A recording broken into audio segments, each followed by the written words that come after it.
오늘 말씀 범위는 사도행전 20장이고 함께 묵상하기 원하는 본문은 17절부터입니다. 현재 바울의 목적지는 예루살렘입니다. 16절에 보면 그가 오순절 안에 예루살렘에 도착하려고 애쓰고 있음을 확인할 수 있습니다.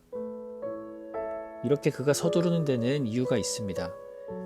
마게도냐 지방과 아가야 지방의 교회, 쉽게 말해 지금까지 이방 교회로 여겨졌던 곳에서 예루살렘 교회를 위한 특별 헌금을 모금했고 그것을 전달하는 것이 바울의 목적이었기 때문입니다.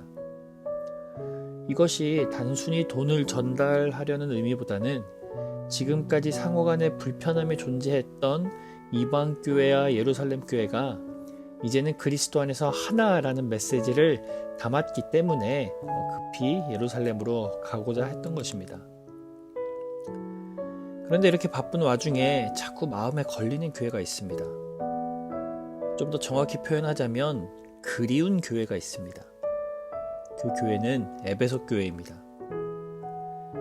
에베소라는 지역은 이교 문화가 상당히 발달한 중심지와 같은 곳입니다. 당연히 선교는 어려운 지역이었지만 그런 현재의 상황과는 반대로 이곳에서 선교는 큰 성과를 이루게 됩니다. 그 과정에서 교회가 생기게 되었고 자연히 이곳은 바울에게 애착이 가는 곳이었습니다. 예루살렘도 빨리 가야 하고 에베소 교회도 들리고 싶은 바울은 고민을 하다가 장로들을 초청합니다. 쉽게 표현하자면 내가 거기까지 갈 시간이 없으니 너희가 오라는 것이죠. 그래서 밀레도에서 만나게 됩니다.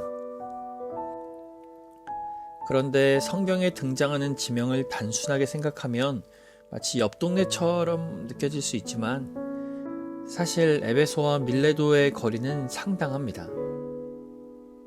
직선거리로 50km 정도 되는데요.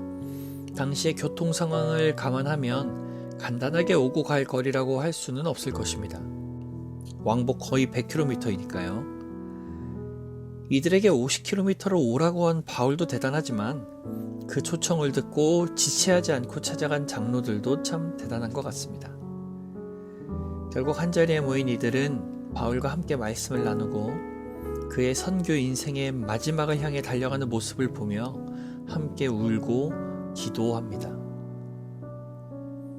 이들이 이런 모습을 보여줄 수 있었던 이유는 함께 선교하며 울고 웃던 시간들이 있었기 때문이고 그 과정에서 단단하게 다져진 성도 간의 사랑이 있었기 때문일 것입니다. 신앙은 결코 혼자서만 할 수는 없는 것 같습니다. 구원은 개인의 것이라 하더라도 신앙의 과정은 함께 하는 것입니다.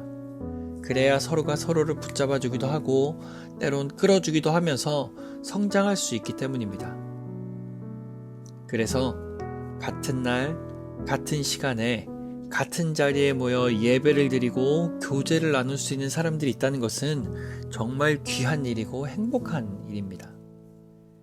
내가 받은 은혜를 공유하고 영적인 고민을 나누며 함께 기도할 수 있는 사람이 있기 때문에 우리는 신앙하면서 외롭지 않을 수 있습니다. 우리는 매 안식일 함께 모여 예배를 드리죠.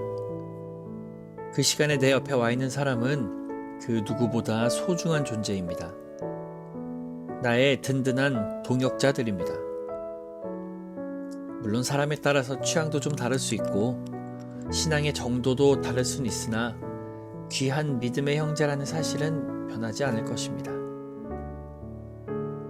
이제 이번 안식일에도 많은 동역자들과 한자리에 모이게 될 텐데 이번 주에는 서로를 위해 간절히 기도해주는 시간을 가져보면 어떨까요? 서로의 영적인 고민에 귀 기울여주고 공감하면서 안식일을 보낸다면 그 어느 때보다 우리가 단단해지는 시간이 되지 않을까 기대합니다. 마치 바울과 에베소 교회의 장로들처럼 말이죠. 이번 안식일이 우리 모두가 더욱 하나 되고 성장하기를 소망합니다.